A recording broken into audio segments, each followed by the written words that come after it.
सबसे पहले हमारे पास चार्ज बॉडी होना चाहिए।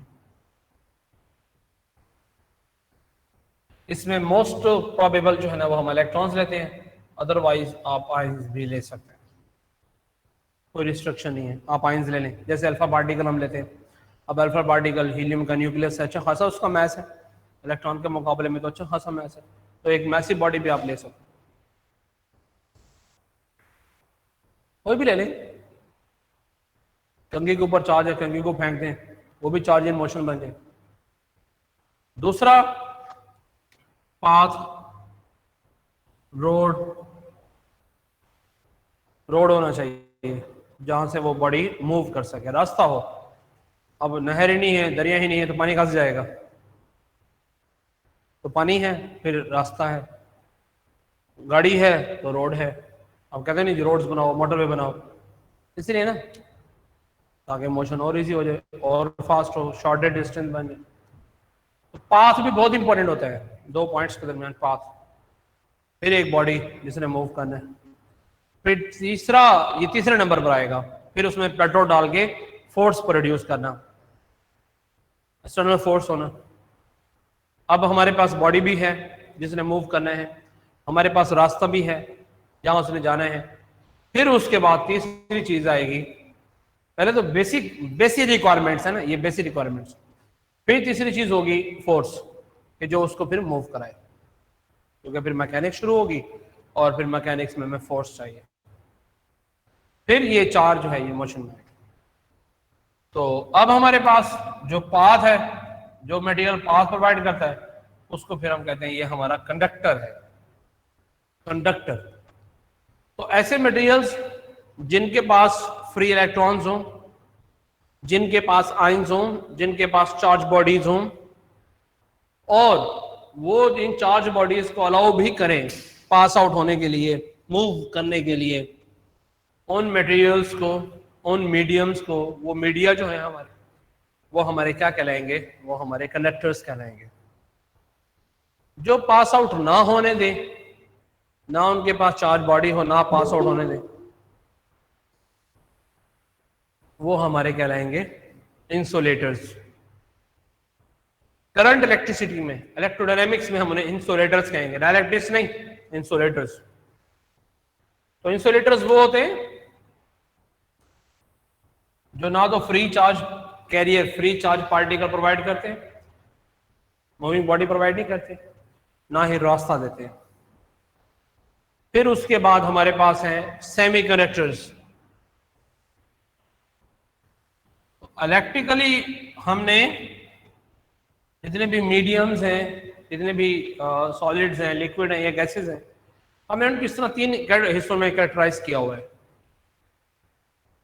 ये मैक्सिमम रेस्पॉन्स दे रहा है, पार्टिकल भी दे रहा है, पाथ भी दे रहा है, कंडक्टर्स। ये बिल्कुल रेस्पॉन्स नहीं दे रहा, ये इंसुलेटर, ये पार्शियली रेस्पॉन्स दे रहा है, थोड़ा बहुत चार्ज पार्टिकल प्रोवाइड कर रहा है, थोड़ा बहुत पाथ भी दे रहा है।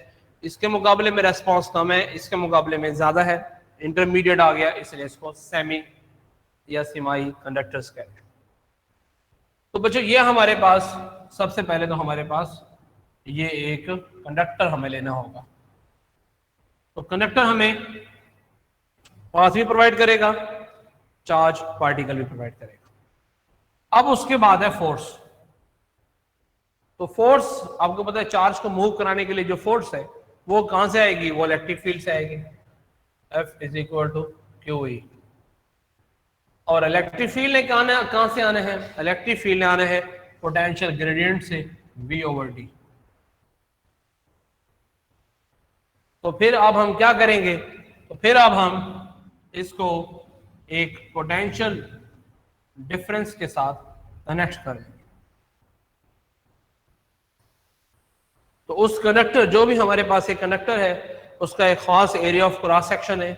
जैसे आप अपने घर की अगर हम बात करें, हमने घर बना लिया, सबसे पहले हमने पाइप लगा दिए, पाथ बन गया, फिर हमने उसमें तारे डाल दी, कनेक्टर्स आ गए, पार्टिकल आ गए, स्विच लगा दिए, पंखे लगा दिए, बल्ब लगा दिए, AC फिट कर दिया, सारे टर्मिनल, स्विचेस, प्लग, हर चीज हमने, सॉकेट्स, और घर सेट कर लिया, लेकिन चलता कोई भी नहीं है। क्यों? क्योंकि वापडा से अभी तक मीटर मंजूर होकर आया नहीं है।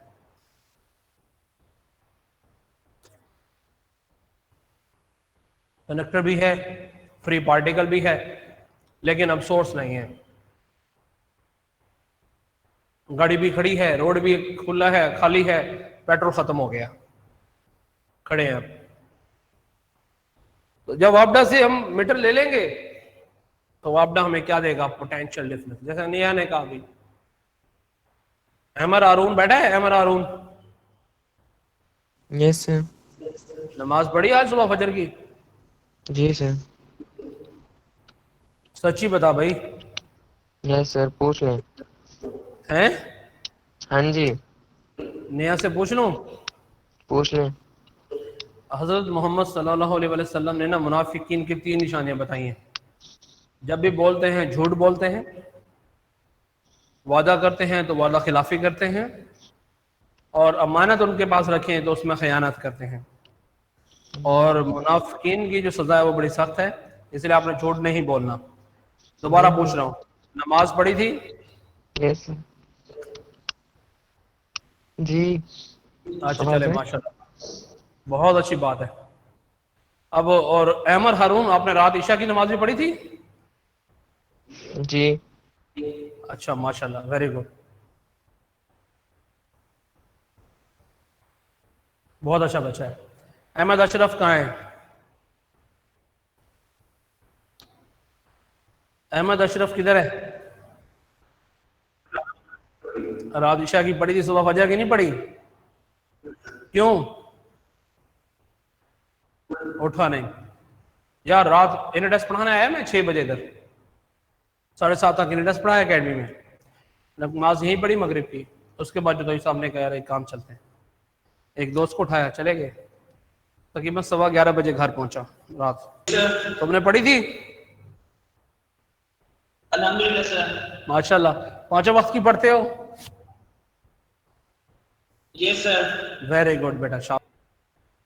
जब हम पोटेंशियल डिफरेंस यानी कि एक टर्मिनल जो हाई एनर्जी रखता है, एक टर्मिनल जो लो एनर्जी रखता है, जब हम उस कनेक्टर को उसके साथ अटैच करेंगे तो वो जो पोटेंशियल डिफरेंस है वो उस कनेक्टर के क्रॉस अपना जो पोटेंशियल डिफरेंस है वो अप्लाई कर देगा, और ऐसा लगेगा जैसे उस कंडक्टर, वो कंडक्टर से मुराद 1 मिलीमीटर की तार भी हो सकती है और पूरे पाकिस्तान की लेंथ जितनी तार भी हो सकती है।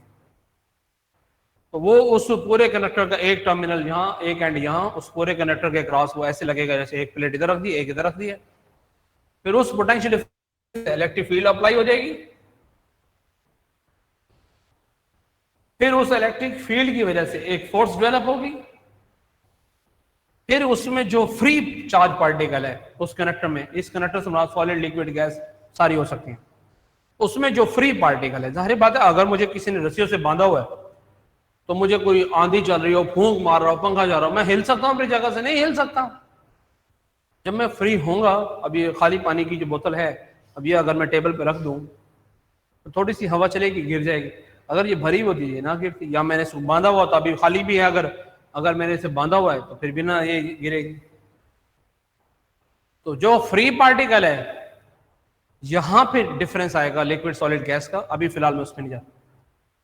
तो वो फिर फ्री पार्टिकल एक फोर्स फील करेगा, नेगेटिव है तो फिर पॉजिटिव की तरफ, पॉजिटिव है तो नेगेटिव की तरफ। फिर उस फोर्स को जब वो फील करेगा तो वो मूव करने लगेगा। जब वो मूव करने लगेगा that will become charge in motion.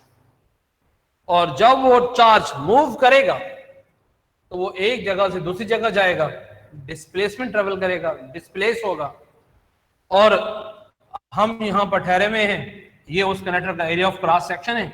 तो जब वो चार्ज यहां से गुजरेगा तो फिर हम इस चार्ज का जो मोशन है, चार्ज की जो मोशन है, चार्ज का जो ट्रांसफर होना है, transferring of charge, motion of charge, flow of charge, फिर जब हम इसको देखेंगे कि टोटल चार्ज कितना मूव कर गया, कितना ट्रांसफर हो गया विद रिस्पेक्ट टू टाइम, तो फिर हम कहेंगे दिस इज इलेक्ट्रिक करंट। तो जब चार्ज मोशन में होता है तो वो सबसे पहली चीज जो वो प्रोड्यूस करेगा वो है electric current. Just like that in classical mechanics, whenever a body is in motion, the first term that describes its motion will be displacement. then its velocity and acceleration, momentum, and so and so. Whereas in electrodynamics, the first character, the first physical quantity that describes the charges in motion is electric current. So whenever the charges are in motion, they produce electric current. And what is electric current? Electric current is a scalar physical quantity.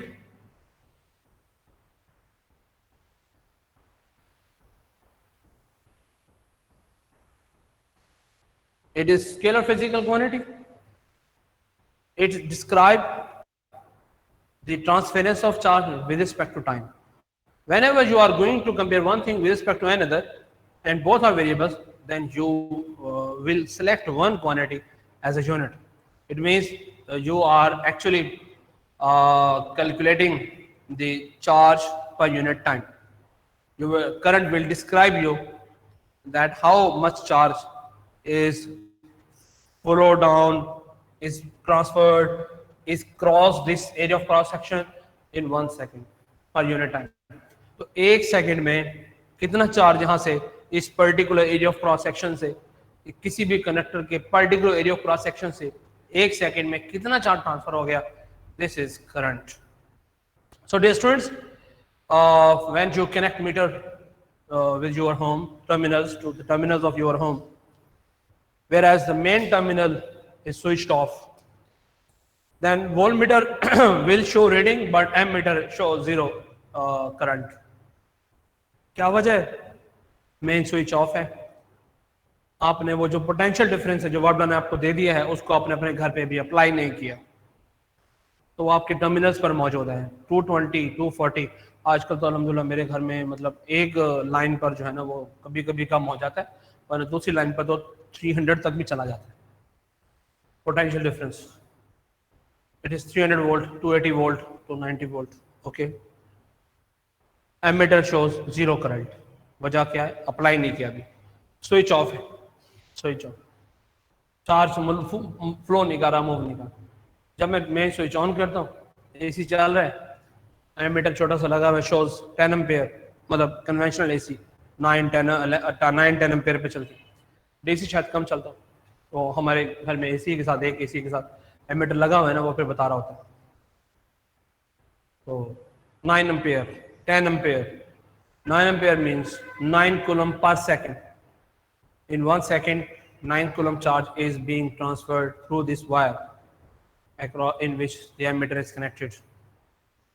So it is current, electric current. तो जब तक switch off है तो current zero है, क्योंकि charge motion में नहीं. जैसे आप स्विच ऑन करते हैं, इलेक्ट्रिक फील्ड अप्लाई होती है, चार्ज फ्लो करता है. जैसे किसी भी कंडक्टर की क्रॉस सेक्शन एरिया से जब चार्ज फ्लो करेगा तो 1 सेकंड में कितना चार्ज फ्लो कर रहा है, this is current. And in simple definition अगर आप इसको समझना चाहें, the rate of flow of charge, the time rate of flow of charge, the time rate of change of charge.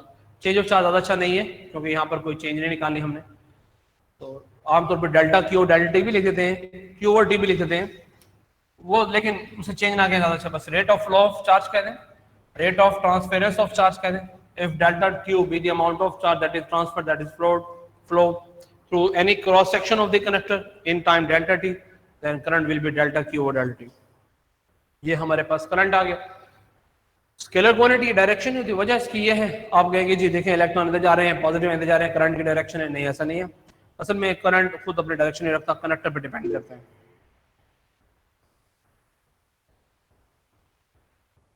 Conductor पे डिपेंड करता है ना. अगर मैं तार को घुमा दूं तो करंट भी घूमना शुरू कर देगा, तार को मैं सीधा कर दूं तो करंट भी सीधा चलेगा, तार को मैं जिगजैग रख दूं तो जैसे घरों में होती है तो फिर करंट वैसे चलेगा.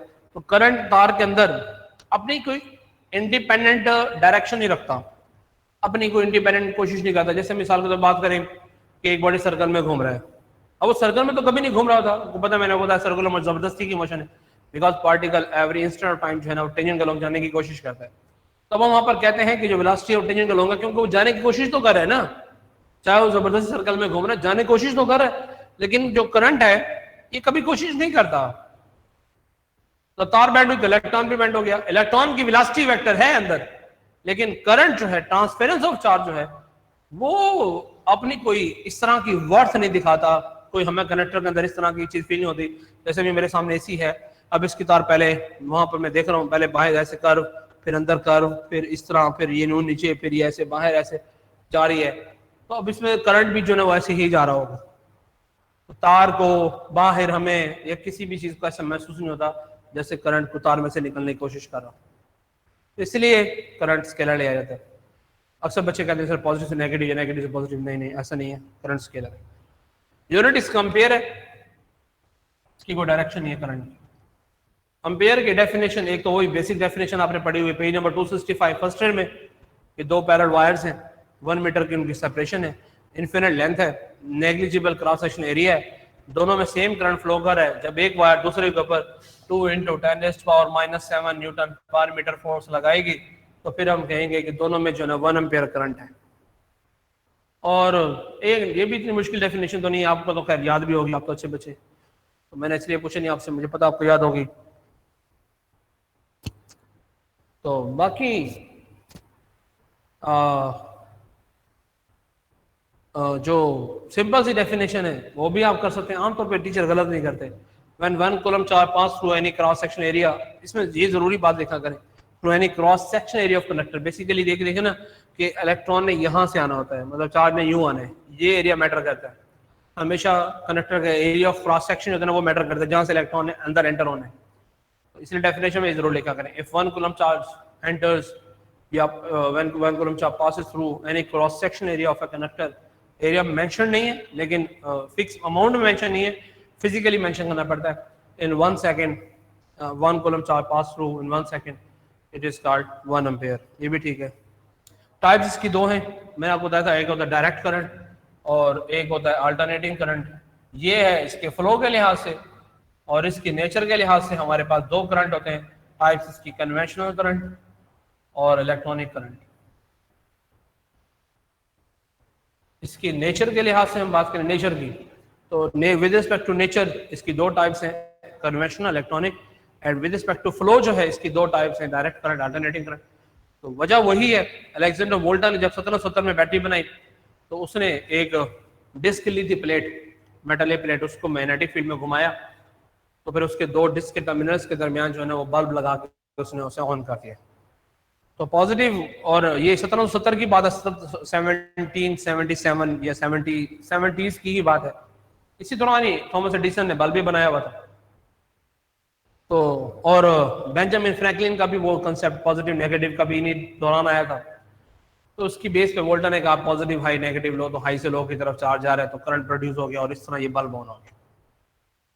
1800 में भी यही, फिर पूरी 19वीं सदी में भी यही बात चलती रही। जब 20वीं शुरू हो रही है 1897 में J Thomson experiment, 1770 J Thomson experiment, और फिर वो इलेक्ट्रॉन, फिर Rutherford and this and that, तो फिर वो पता चला कि नहीं, असल में जो सॉलिड्स हैं, तो सॉलिड्स में तो पॉजिटिव आयन जो हैं वो तो एटम है, एटम तो अपनी जगह पर फिक्स होता है, वो तो हिलता नहीं है। तो सॉलिड्स में तो बेसिकली जो चार्ज है वो इलेक्ट्रॉन की वजह से, इलेक्ट्रॉन जो है ना वो नेगेटिव से पॉजिटिव की तरफ जा रहे हैं।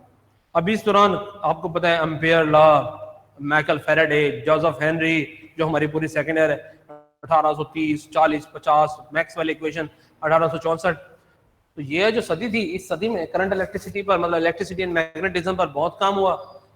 तो फिर वो सारा का सारा जो काम था वो रिवर्स करना पड़ रहा था कि भाई बेसिक कंसेप्ट ही उल्टा हो गया कि नेगेटिव से पॉजिटिव, और फिर नेचुरल कंसेप्ट भी उल्टा हो गया। हर चीज हाई से लो की तरफ जाती है, ये लो से हाई की तरफ जा रही है, क्योंकि पॉजिटिव को हमने हाई माना हुआ था, नेगेटिव को लो माना हुआ था। तो फिर साइंटिस्ट के पास दो ही ऑप्शन थे, या तो वो सारी की सारी इक्वेशंस को रिवर्स कर दें, माइनस से मल्टीप्लाई कर दें। तो फिर आप जैसे किसी सही बच्चे ने मशवरा दिया कि भाई बात यह है कि फर्क क्या पड़ता है, एक तार है उसमें से करंट इधर जाए या इधर जाए, ना तो हमने हाथ लगा के करंट को चेक करना है, ना हमने उसकी मोशन को देखना है, ना हमने वहां पर कोई वेक्टर क्वांटिटीज को डील करना है, हमने तो करंट के एक्सटर्नल इफेक्ट्स को डील करना है। इफेक्ट क्या है, एसी चलाना है, पंखा चलाना है, मोटर चलानी है, बल्ब ऑन करना है, तो हमें तो उस करंट के इफेक्ट्स चाहिए। तो इफेक्ट्स हमें वैसे मिल जाते हैं, हम ऐसे तार लगाएं या ऐसे लगाएं, कंप्यूटर चल पड़ेगा, तो चलो फिर जाने दो। तो उन्होंने कहा जी चलो ठीक है, उन्होंने कहा फिर जैसे चल रहा है ना वैसे ही चले। इसलिए पूरी सेकेंड ईयर में जितनी भी सर्किट डायग्राम्स होंगी, तमाम सर्किट डायग्राम्स में जो एरो बनेगा करंट के डायरेक्शन का, वो हमेशा पॉजिटिव से नेगेटिव बनेगा। इवन कैपेसिटर की चार्जिंग और डिस्चार्जिंग में भी मैंने आपको पॉजिटिव से नेगेटिव ही एरो लगाए। हालांकि पूरे कैपेसिटर को मैंने इलेक्ट्रॉन के बेस पे एक्सप्लेन किया। मैं सिमिलरली 18वें चैप्टर में इलेक्ट्रॉनिक्स को भी इलेक्ट्रॉन की बेस पे एक्सप्लेन करूंगा, और भी बहुत सारी जगहों पे मैं आपको इलेक्ट्रॉन की बेस पे एक्सप्लेन करूंगा, लेकिन डायग्राम्स में हम हमेशा पॉजिटिव से नेगेटिव फ्लो ही दिखाएंगे करंट का। तो इसलिए फिर इसको करंट का नाम दिया गया कन्वेंशनल करंट। तो कन्वेंशनल करंट वो करंट है जो हमारी कन्वीनियंस के लिए है। सॉलिड्स में ये करंट एग्जिस्ट नहीं करता, हाँ लिक्विड और गैसेज में ये एग्जिस्ट करता है प्रैक्टिकली, क्योंकि सॉलिड्स में पॉजिटिव आयंस की वजह से कोई करंट नहीं होता, सिर्फ इलेक्ट्रॉन होते हैं। और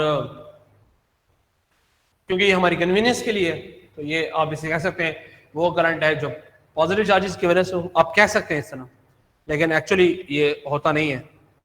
सॉलिड्स में ये होता ही नहीं है, होता ही नहीं है करंट, फिर भी लेते हैं। which is flow from high to low, positive to negative terminal. It is known as conventional current. Electronic current, that is due to the flow of electron from negative terminal to positive terminal, वो electronic current होता है, और actually ही होता है। Direct current और alternating current आपको पता ही है, that flow in one direction only, वो direct current है। That alternating direction, वो alternating current है। और अब यहाँ ये ना कहना कि करंट वेक्टर क्वांटिटी बन गया, डायरेक्शन के बनाना, ये इस तरह है कि तार है, तो एक तार के एक एंड से दूसरे एंड तक जा रहा है करंट, तो ये डायरेक्ट करंट है।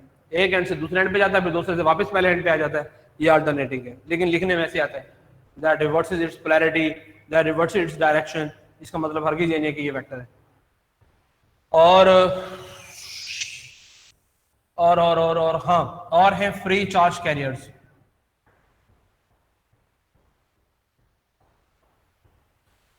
तो बच्चे जो हमारे पास होते हैं सॉलिड होते हैं, उसमें जो करंट प्रोड्यूस होता है फ्री चार्ज कैरियर, वो इलेक्ट्रॉन्स होते हैं। जो हमारे पास लिक्विड होते हैं, उसमें जो चार्ज कैरियर होते हैं वो पॉजिटिव आयंस और नेगेटिव आयंस होते हैं। इसलिए मैंने कहा था लिक्विड में कन्वेंशनल करंट भी होता है, इलेक्ट्रॉनिक करंट भी होता है। और जो हमारे पास गैसेज हैं, उनमें हमारे पास पॉजिटिव आयंस और इलेक्ट्रॉन्स होते हैं। ये हैं free charge carriers, which are the source of current, जिनकी वजह से करंट होगा, मतलब जो मोशन में होंगे।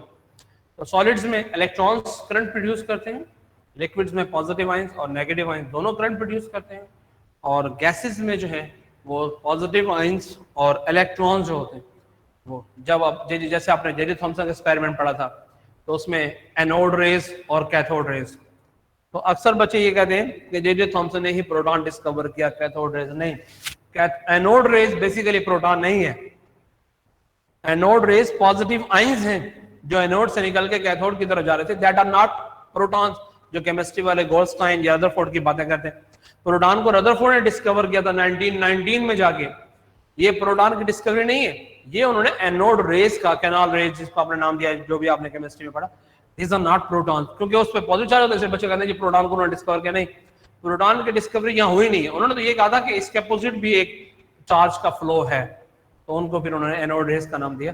तो anode rays are not protons, they are positive ions.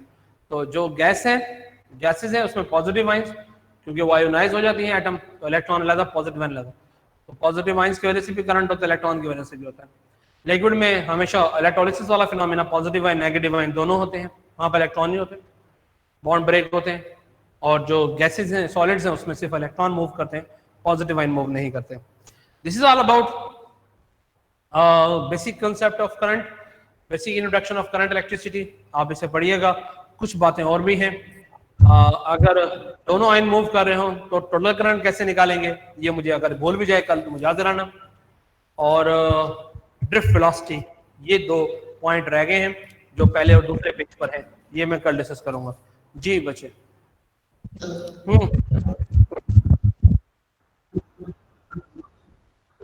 हाँ हाँ हाँ हाँ हाँ हाँ,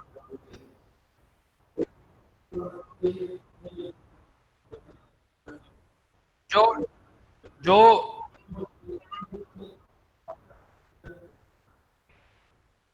ऑटोमेटिकली जो डीसी मोटर्स होती है ना, डायरेक्ट करंट जो सर्किट्स होते हैं, डायरेक्ट करंट सर्किट्स में ये मैटर कर रहा होता है। डायरेक्ट करंट सर्किट्स में ये मैटर करता है कि आपने दो टर्मिनल कैसे लगाने हैं।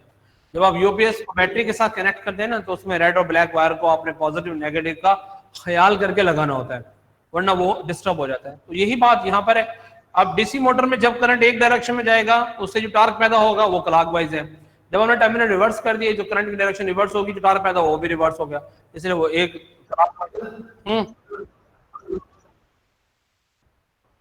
ये तो अल्टरनेटिंग करंट है। पेडेस्ट्रियल फैन तो डीसी मोटर नहीं है अहमद, पेडेस्ट्रियल फैन में नहीं होगा। माइक ऑन करो। आप भी यही कह रहे हो ना, पेडेस्ट्रियल फैन में नहीं होता। हाँ, वो अल्टरनेटिंग, जितने भी अल्टरनेटिंग करंट सर्किट्स है ना, उसमें ये मैटर नहीं करता कि आप ऐसे स्विच लगाएं या ऐसे लगा दें। जो डायरेक्ट करंट सर्किट्स होते हैं ना, उसमें ये मैटर कर रहा होता है, क्योंकि उसमें उधर से भी डायरेक्ट करंट सोर्स होता है, आगे भी उसी ही के मुताबिक हमने उसकी कंस्ट्रक्शन की होती है। मतलब अगर सिंपल सर्किट है, आपने एक बल्ब ऑन करना है, फिर मैटर नहीं करेगा। एक बल्ब है, तार है, एक सेल है। अब आप एक तार को इधर लगाओ, इधर लगाओ, या उस तार को इधर लगा दो, इधर लगा दो, मैटर नहीं करेगा, बल्ब दोनों केसेस में ऑन हो जाएगा, चाहे वो डायरेक्ट करंट ही है। लेकिन जब ये खास किस्म की एप्लीकेशन होती है ना, जैसे हमने बैटरी बनाई, अब बैटरी में हमने कैथोड किसी और मटेरियल के बनाए हुए हैं, एनोड किसी और मटेरियल के बनाए हुए हैं, और इलेक्ट्रोलाइट भी उसी हिसाब से हमने बनाया। ये जब आपको इस चैप्टर में इलेक्ट्रोलिसिस पढ़ाऊंगा तो आपको समझाऊंगा। अब वहां पर ये मैटर करता है कि वापडा जब कनेक्ट होगा तो वापडा किसको किस टर्मिनल से अटैच करना है, ताकि कौन सी प्लेट एक्टिव हो, रोल प्ले करे, ऑक्सीडेशन हो, किस प्लेट पे रिडक्शन हो। वो फिर वहां जब ये चीजें जब जहां मैटर कर रही होती है, वहां फिर हमें इस बात का ख्याल रखना होता है कि इस टर्मिनल को यहां लगाना है, इसको यहां लगाना है। अदरवाइज अगर कोई यूनिफॉर्म सा फंडा है फिर मैटर नहीं करेगा। अल्टरनेटिंग में तो वैसे ही नहीं करता। हाँ हाँ हाँ हाँ, वही मैं बता रहा हूँ ना, यूपीएस और बैटरी के दरमियान जो तारें लगानी होती हैं।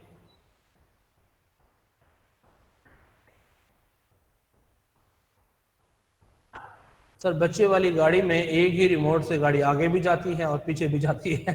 अच्छा अच्छा, ठीक है, वेरी गुड। तो अच्छा, उसमें ये जो है ना, जो अहमद आप कह रहे हो, तो यूपीएस से जो तार आ रही है ना, वो तारें और बैटरी के जो टर्मिनल है उनके दरमियान मैं बता रहा हूँ, उसमें इस बात का ख्याल रखना होता है कि रेड वायर नेगेटिव टर्मिनल से लगे और जो ब्लैक वायर है वो पॉजिटिव से लगे, क्योंकि बैटरी के अंदर जो कैथोड और एनोड है ना, वो डिफरेंट मेटल्स के हैं। अगर एनोड और कैथोड सारे एक ही मेटल के होते हैं तो फिर हमें ये फर्क भी ना रखना होता, फिर हम जो दांत जिसके मर्जी चाहे लगा देते। तो जहां पर कोई जैसे क्लॉकवाइज और एंटी क्लॉकवाइज की आपने बात की, जहां बाइफिकेशन की गई है, जहां पर इफेक्ट डिफरेंट है, वहां पर ख्याल रखना होता है। अदरवाइज ऐसा कोई इसमें मैटर नहीं है करंट में ना कि ये ओके। ये जो कह रहे हैं एक ही बटन, भाई साहब रिमोट वाले एक ही बटन से वो आगे पीछे नहीं होती। इस बटन से अगर आगे हो रही है तो इस बटन से पीछे होती है, एक ही बटन से तो आगे पीछे नहीं होती भाई, खुद ब खुद। सर मोटर को तो दो तारें अटैच होंगी ना।